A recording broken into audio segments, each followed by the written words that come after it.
What's going on, YouTubers? It's the Natural Born Driller, and welcome everyone to WWE RAW review.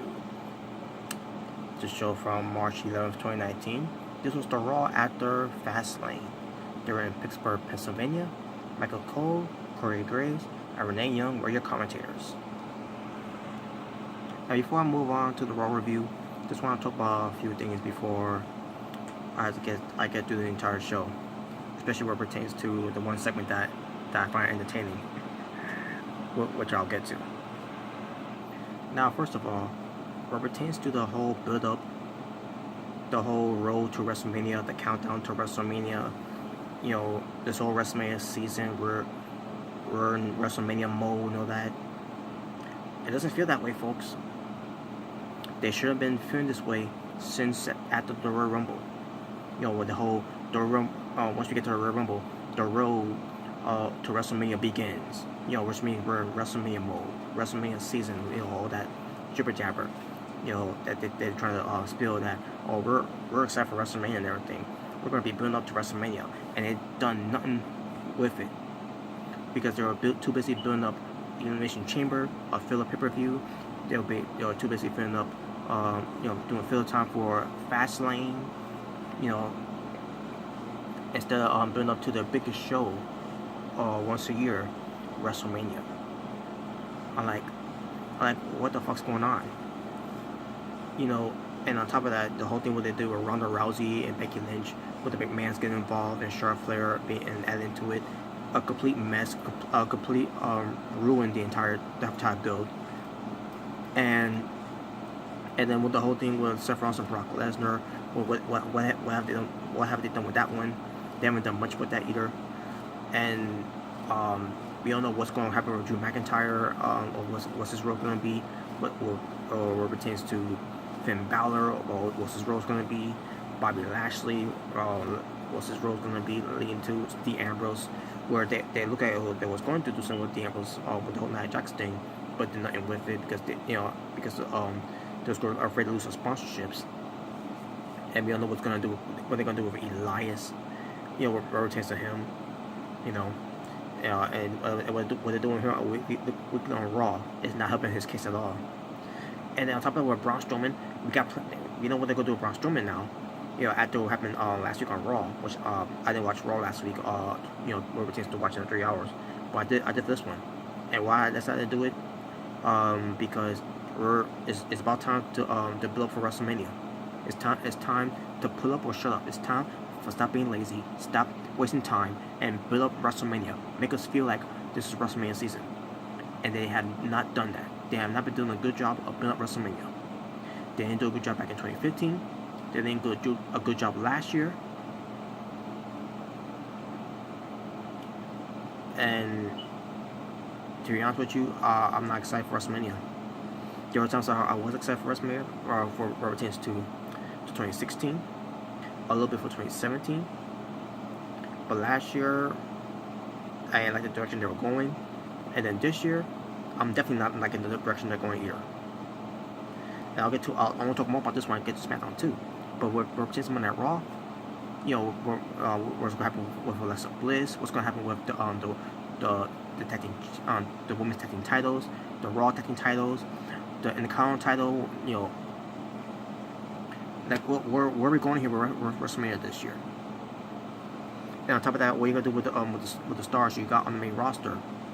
When they get to WrestleMania, are they, because I don't think all of them's gonna be part of WrestleMania.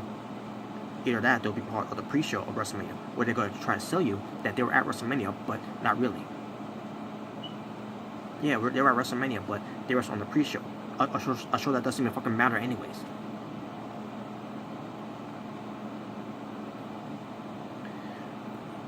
So yeah, they have not been doing a very good job building up WrestleMania, folks. And I am very disappointed. Very disappointed. And you should feel the same way too, folks. For those of you who are watching, you should feel the exact same way too about how WrestleMania has been built up. It's been poor, it's been lackluster, it's been a disaster, it's been pathetic, and on top of that, it's a dumpster fire.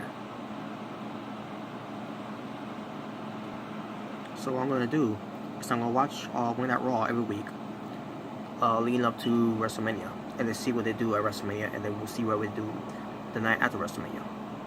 With the whole Raw after Mania, and then with the whole draft lottery, or the shake up thing that they're gonna do.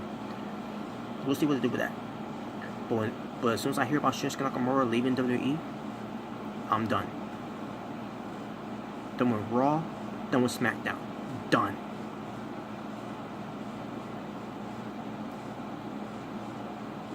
Let's get to the show. The Shield comes out. They make their way to the ring, basically through the crowd, for the last time to do their farewell address. And not much to say about that.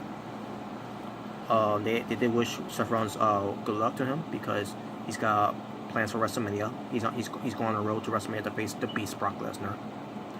And yeah, there you go. So they did the fist bump one last time for the Shield thing, and that was it for the Shield. No more the Hounds of Justice, no more the Shield, because Dean Ambrose is going to be leaving. But we'll see if that is true too, by the way. So Paul Heyman comes out after Roman Reigns after Roman Reigns and Dean Ambrose left. Seth Rollins says something, and then that's when Paul Heyman came out. Paul Heyman addresses Seth Rollins about what pertains to Brock Lesnar. Seth Rollins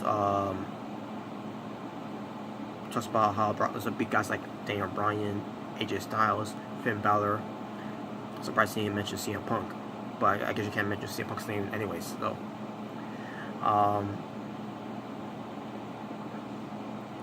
but I guess he meant what pertains to Brock Lesnar being Universal Champion and going after guys, and being guys like Bryan, Styles, and Balor, whatever, right? And I think he mentioned something about Goldberg, if I'm not mistaken. Oh no, actually, Paul Heyman did. Paul Heyman mentioned something about Goldberg, about how Brock Lesnar beat guys like Braun Strowman, AJ Styles, Daniel Bryan, Goldberg, Roman Reigns.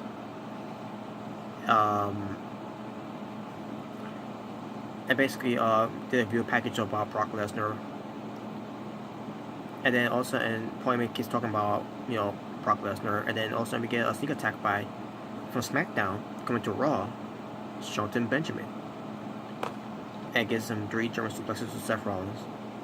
Paul Heyman says, basically he introduces the WWE fans about Shelton Benjamin, who knows Brock Lesnar very well.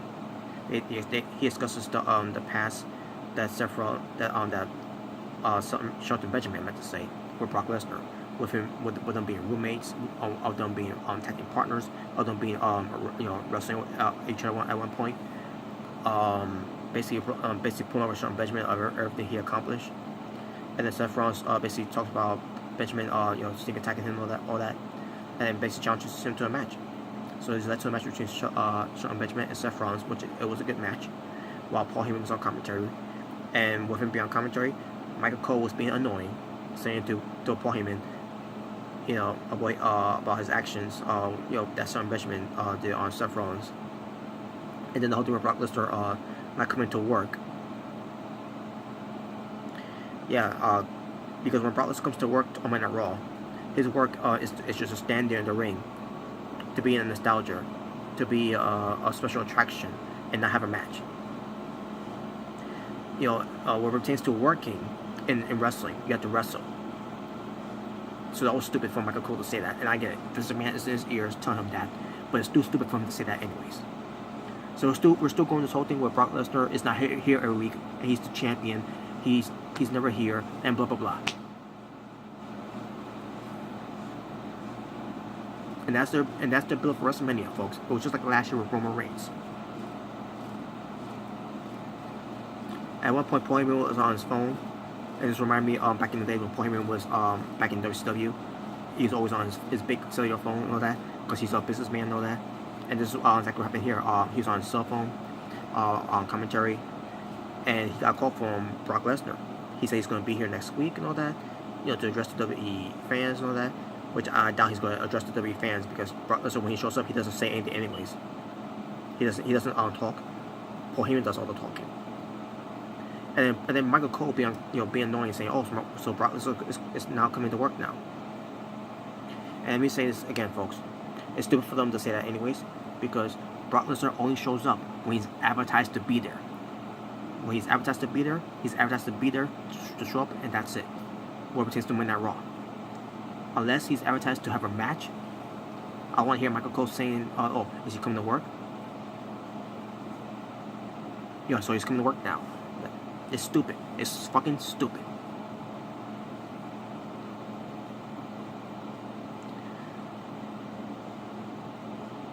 So the match is going on again. I couldn't get into the match that much anyways, because Michael Cole was being fucking annoying to Paul Heyman, getting on Paul Heyman's case and everything. And then he mentions, what's Brock Lesnar going to do? Is he going to beat me up and everything? Michael Cole literally said that. And he said that when Brock Lesnar attacked him before, which was back in 2015,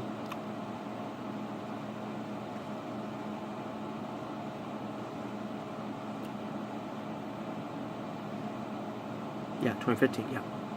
When Brock Lesnar, F5 Michael Cole out of his shoe in the ring, Michael Cole said something about, it took him 3 days to recuperate, whatever. And then he says he was going to sue the WWE. He literally said that on commentary. He said he was going to sue the WWE for what Brock Lesnar did to him. Shouldn't it be you suing Brock Lesnar for touching you? Makes no fucking sense. But and on top of that, in storyline, Stephanie McMahon suspended Brock Lesnar. That was stupid for Michael Cole to say that too. Especially with Michael Cole working for WWE right now. Talk about he's going to sue the company for what Brock Lesnar did to him.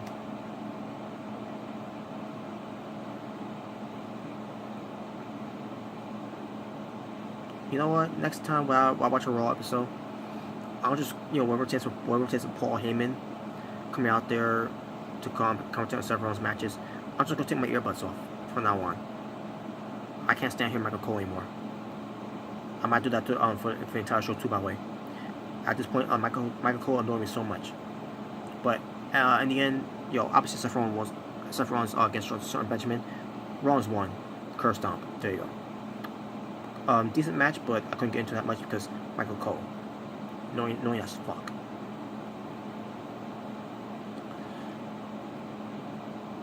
WWE, is jerking themselves off because they have 1 billion followers on all social medias, on Facebook, Twitter, Instagram, YouTube, whatever.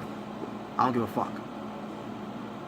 Why the fuck should I care about them getting followings from social medias? For the numbers, that they say that they brag about. We got 1 billion. Yeah, I think I meant to say 1 billion. I think I said 1 million. I meant to say 1 billion. My apologies. Well, I gotta look back at this to see if I did say 1 million, but I meant to say 1 billion. But basically they got 1 billion followers on all social medias.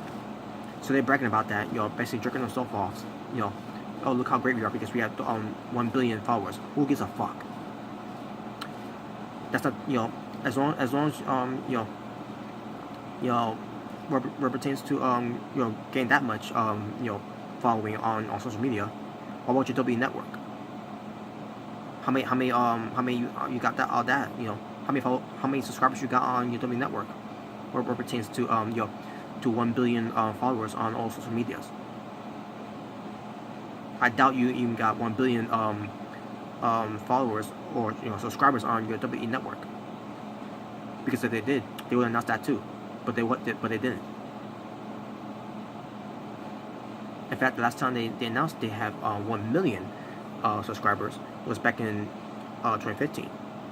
Which, by the way, at the time they were supposed to get those numbers from 2014, and they failed to do that. They didn't get into to 2015, which with the whole thing with the Roman Reigns hate and all that, because they wanted Daniel Bryan and everything, and people and the whole hashtag cancel WWE network and all that. In a way, that kind of helped to get them that much subscribers. But after that, it was dead. So I'm wondering, do they still got 1 million subscribers for the WWE network. And on top of that, can they get to 1 billion subscribers for the WWE network? I highly doubt that. But who gives a fuck about their 1 billion followers on their social media? I don't give a fuck about that. How about you give me a good wrestling show on Monday Night Raw? How about you give me a good show on Monday Night Raw? And on top of that, how about you try to get those type of numbers of your viewership that you lost over the years?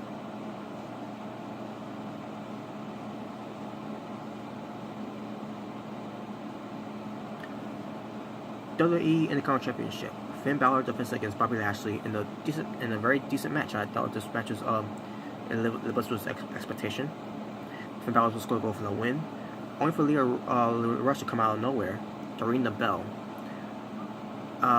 Distracting Finn Balor because he's a dumb babyface. Easy to get distracted, and he went after Lio Rush, kicks him and everything.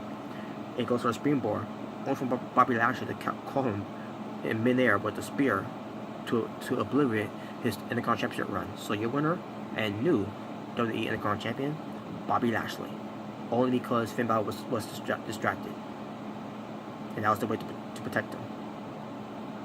Great. But hey, Bobby Lashley, he's Intercontinental Champion. Great. Hopefully they got something better for Finn Balor for Finn Balor at WrestleMania. We'll see. Troy Caruso interviews Baron Corbin. I didn't care for it. I basically didn't listen to it, so I don't care what he said. Ronda Rousey, the Raw Women's Champion, she shows up, and basically this is what she had to say. She tells the crowd that to take their applause and shove it. I'm like, okay. And she says she doesn't give a damn about these bandwagon bitches. I'm like, what? She's calling these fans bandwagon bitches. Like, what? Now here's the thing. I've never heard any wrestlers call their fans, when it comes to coming out there on a mic and calling them by bitches. Sometimes they'll be called by idiots, parasites, hypocrites, fickos. I never thought fans would be, has been called bitches, but Ronda Rousey did it. I'm like, wow. And then she said, after they chanted, "You deserve it," after being beaten by a stick, no wonder no wonder Becky Lynch is their hero. She's a coward like they are. They all, all those booing will cower in her presence if they were protected by a crowd and a barrier, basically the barricade. And she says for Charlotte and Becky, there are no barriers. There will be no sanctuary in the church, in this church. She will disintegrate their place of worship. She will embrace and humiliate Charlotte and Becky on the grand stage of the mall. That's why she did what she did last night. She needs to make 100% sure she can expose both of them and WWE as the Karen con artists. They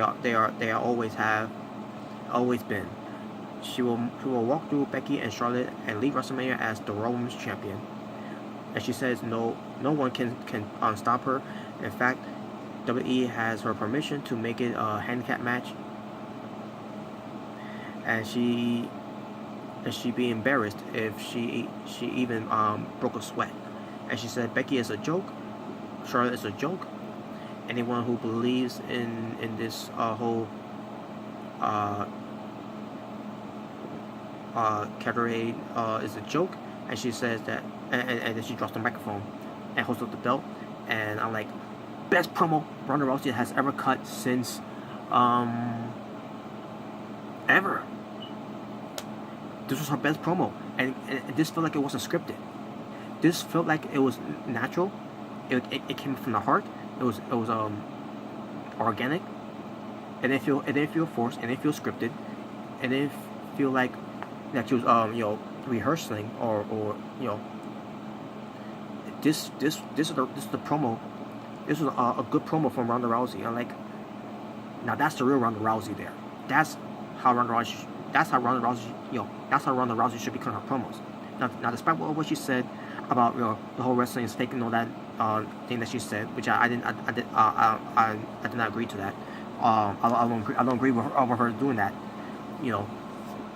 Basically spitting in the grave of Roddy Piper for doing that. For your hero. But besides that, I thought this was her best promo that she ever cut it. And then it got worse. I mean, I wouldn't say it got worse. It got weird. Dana Brooke comes out. She comes out and she says,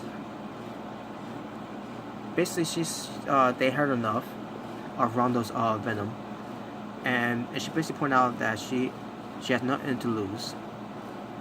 And I said to myself, huh?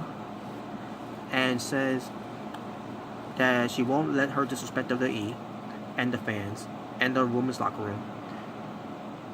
She might not be a big time fighter and all that, but she loves WWE and this business.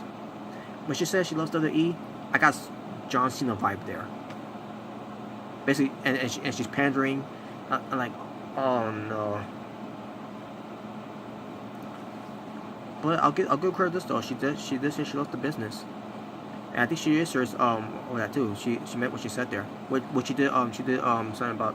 She did post something afterwards too about that and everything. But she says that she worked her tail off and all that. She wants to earn some respect from the women in the locker room to prove that she belongs. And she said each week, when Batista and Ronda Rousey come out there for open challenge, and basically, Dana Brooke says that she accepts her challenge and all that. And I'm like, what is going on here? So Ronda Rousey attacks, Dana Brooke, beats her up and everything, and then she gives her a judo throw, which happened outside the ring, and then brought her back into the ring. Gives her the Piper's Pit. We got officials coming out to try to get Ronda Rousey off Dana Brooke. Ronda Rousey tried to go for the armbar, and then Ronda Rousey's like, nope. If you want to see me do the armbar, you have to pay $60 for me to do that. I guess Ronda Rousey didn't get the memo that whoever retains to apply the armbar for $60. Pay-per-views for WWE basically is not $60 anymore. It's $9.99. If you subscribe to the WWE Network though. Other than that, I don't know if anyone that still pays $60 for pay-per-view to watch WWE, does that. But Ronda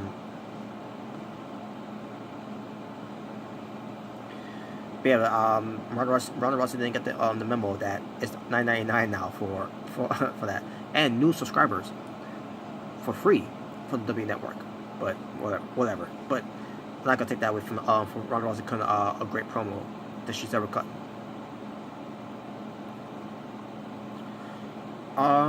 Okay. We're getting close, folks, till we get to sign here. So, also Black and Ricochet versus Bobby Roode and Chad Gable in the tag team match, which I thought was decent. Roode and Gable lost the match, obviously. So Aleister Black and Ricochet won. After the match, the Revival attacks Aleister Black and Ricochet on the stage, and then Roode and Gable ends up being on stage too to see them being down, and nothing happened after that. Nothing happened. Okay, Alexa Bliss were from Moment of Bliss. I didn't watch it, but I did heard about it. But when I first heard about when she's going to make an announcement that there's going to be a special guest host. I mean, it's for who's going to be hosting WrestleMania basically.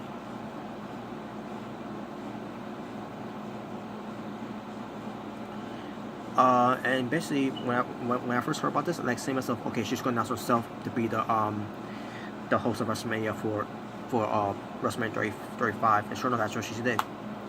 And like, well, this is definitely gonna suck now, WrestleMania 35. And on top of that, what pertains to the corresponders for WrestleMania 35 as well from Saturday Night Live,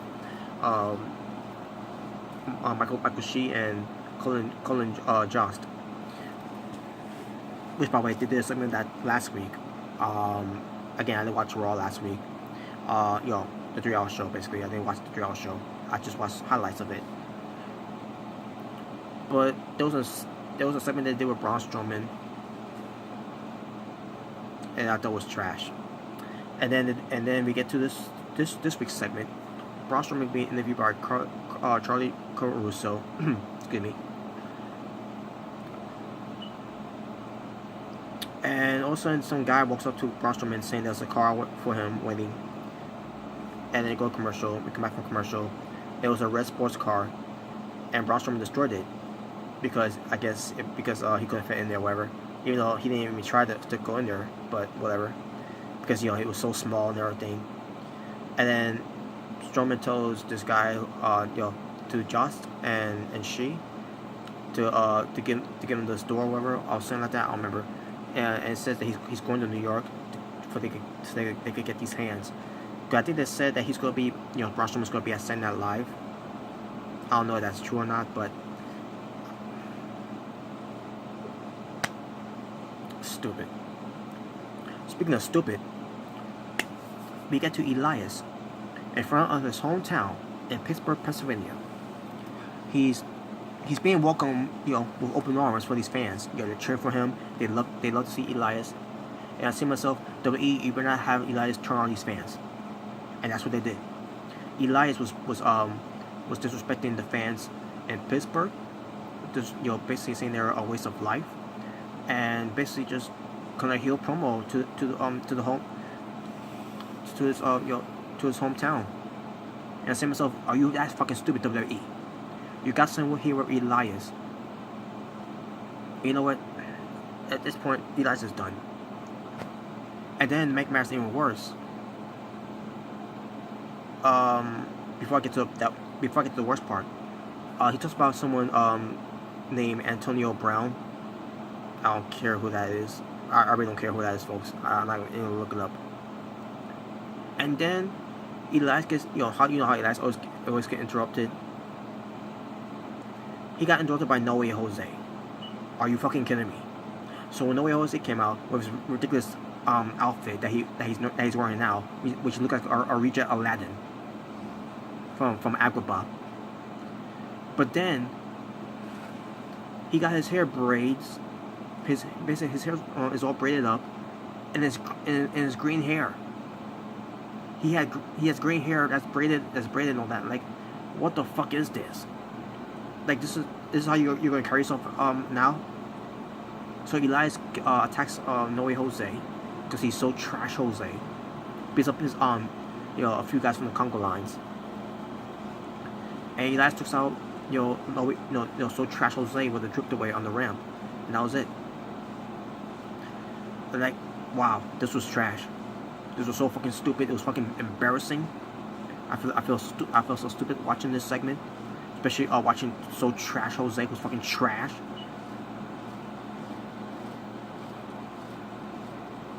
You got Rich Swann, who's a dancer too as well, but he's a very good dancer. But at the same time, he can also get in the ring and get the job done in the ring. No Way Jose, he does this Congo dancing, whatever, with the Congo lines and all that. I mean, if you want to call that dancing, and then he gets in the ring and he fucking sucks.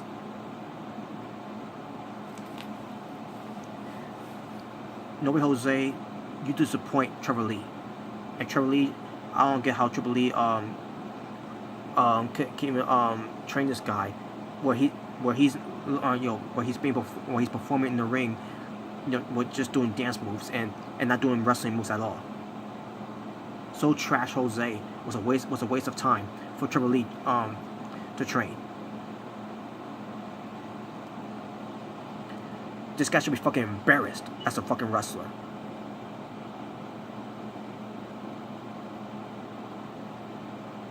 And on top of that, being featured on WWE television, looking like that. But you know what? But he's fine with that role too. He's probably fine with the way he's carrying himself. He's fine with this gimmick that he's got right now because guess what? He fucking sucks as a wrestler.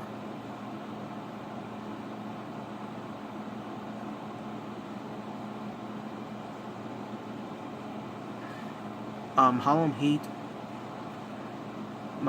Here's the thing, folks. I should mention this too, by the way. What pertains to the WWE Hall of Fame class of 2019, the Generation X are the headliners. You know, you basically got Triple H, Shawn Michaels, X-Pac, Royal Doll Jesse James, and the Badass Billy Gunn, the New Age Outlaws, and China. They're in the Hall of Fame. China should be going there on her own, in my opinion. Then you got the Honky Tonk Man, who once said that he doesn't want to go into the WWE Hall of Fame because there's now a Hall of Fame, blah blah blah, and there he is. And you know, he finally accepted going to the Hall of Fame. And then Tori Wilson was also announced to be in the Hall of Fame, which was last week. And now this week, Harlem Heat, Booker T, and Stevie Ray. So what pertains to Shawn Michaels, he's going in there twice. So that'll make him a two-time Hall of Famer, along with Ric Flair. As far as Booker T is right in there too as well, but he's also be going in there as Harlem Heat with his brother Stevie Ray. So he's also a two-time Hall of Famer. Yo, represents the WWE though, but still. And good. That's good for Stevie Ray basically. Most likely, I'm happy for Stevie Ray. I'm not saying I'm not happy for Booker T. I'm happy for him too. He deserves it too. But I'm actually more happy for Stevie Ray because at least Stevie Ray is finally getting his recognition and his props for being one of these greatest tag teams ever with Booker T as Harlem Heat. So that's good for him. So yeah, congratulations to Booker T and Stevie Ray, Harlem Heat. Sucker.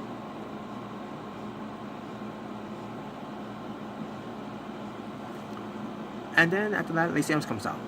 She walks to the broadcast table, and then she listens to Renee Young, cover her face or something like that. I don't remember. Walks back, only gets interrupted, only gets stopped by Nia Jax and Tamina, and then they brush her off, you know, like whatever. And then that was it. That was it for Lacey Evans.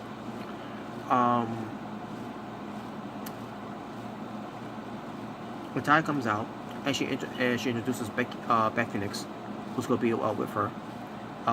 You know, because she's one she can trust now, because Ronda Rousey can't be trusted anymore, according to to Natalya.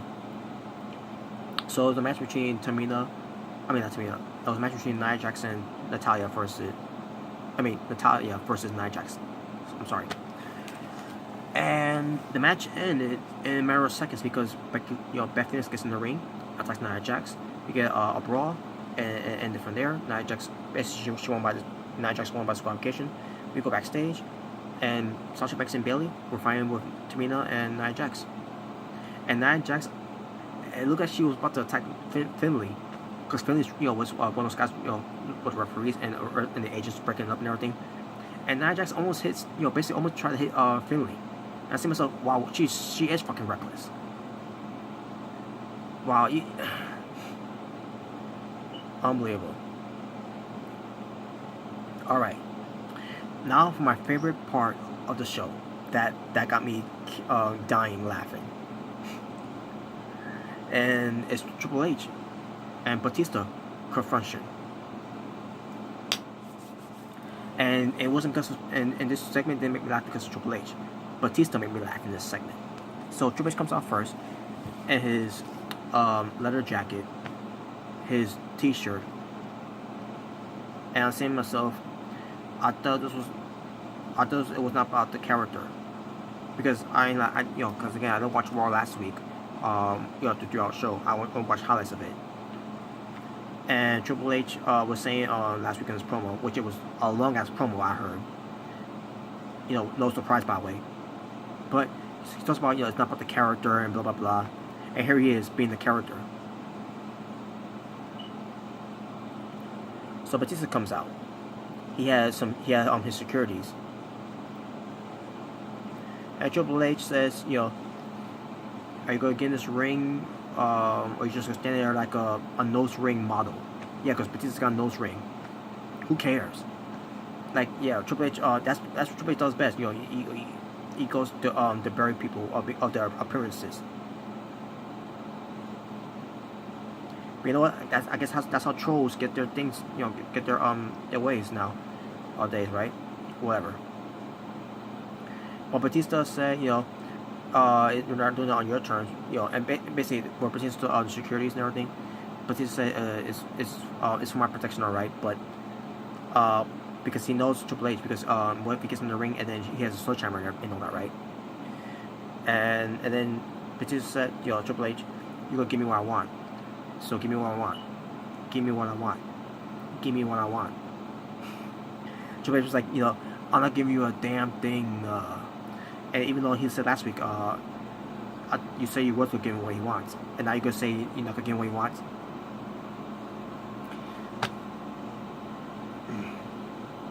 So, but then he brings up, Batista quitting the company.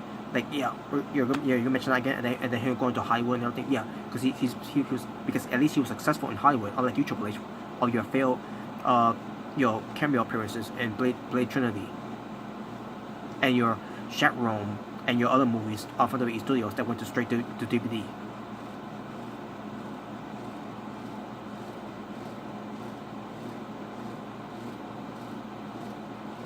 And then he says, I'll go through these Guardians of the Independence scenes to get to Batista.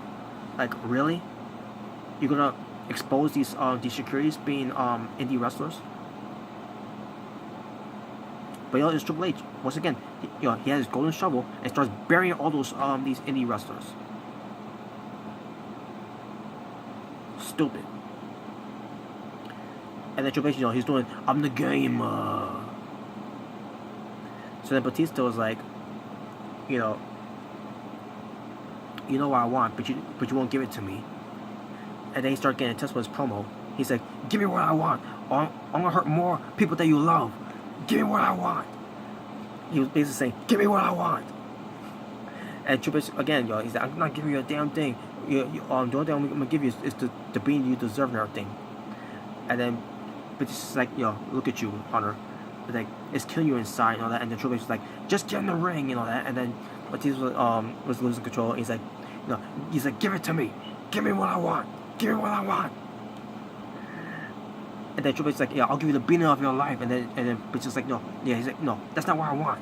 He's like, I want you at WrestleMania. And then Triple H goes to his, I'm the game. So this is why you're doing this. Because you you won a WrestleMania match. So you did all this just to be up on a 70-year-old man, Ric Flair. And just because you don't want a match at WrestleMania. And then Batista again, he kept saying this. He's like, give it to me. Give me what I want. Give me what I want. Give me what I want. And then Triple H, at this point, I was like, Triple H, just say it already. Just get to the point and just give him the match already. If he can stop saying that, because he's making me laugh. But he's still making me laugh. Kept saying, give me what I want. Give me what I want. I couldn't stop laughing because he kept saying, give me what I want. So Triple H finally accepted. I'm like, thank God, thank you. I couldn't take it. I couldn't take it anymore because she was cracking me up. And then Batista, he said, that's what I wanted.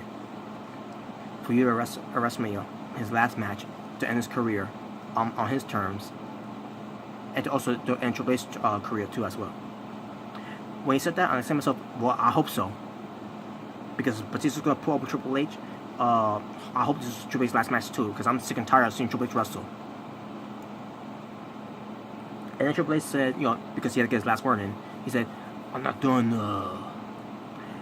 we're gonna also have this match on my terms, because at WrestleMania, no disqualifications, no countouts, no rules, no restrictions, it will be, no holds bars,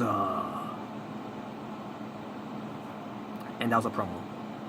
So it was entertaining because of Batista. Triple H,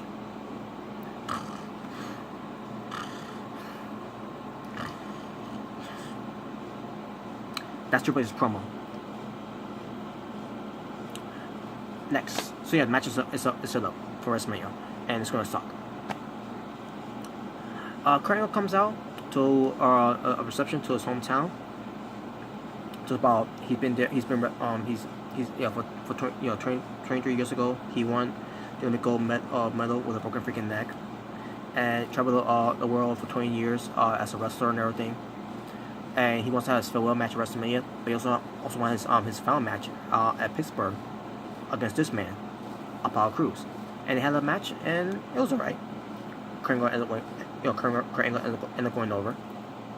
I also hope so that this is Kurt Angle's choice to face Apollo Crews, because what way to pick someone like Apollo Crews for WWE to pay attention to, because Apollo Crews, he's good, he is good, and the way he's being booked on WWE, not so well, and it's annoying.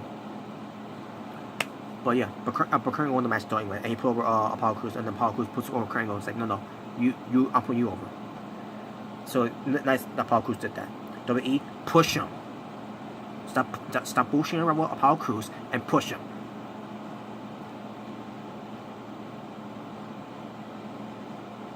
Roman Reigns comes out to have his match against Baron Corbin, except for one thing, it never happened, because also Drew McIntyre attacks Roman Reigns, beats him up, takes him out with a Claymore kick, and another Claymore kick to the ring post, and that was it for Roman Reigns. He ended up getting a headache. Seth Rollins came out there to see if he's okay.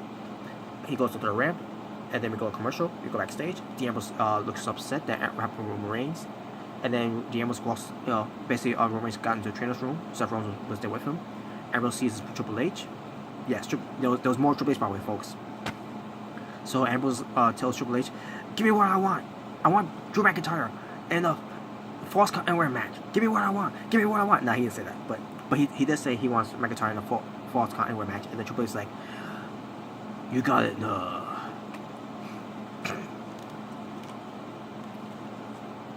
So the match happens.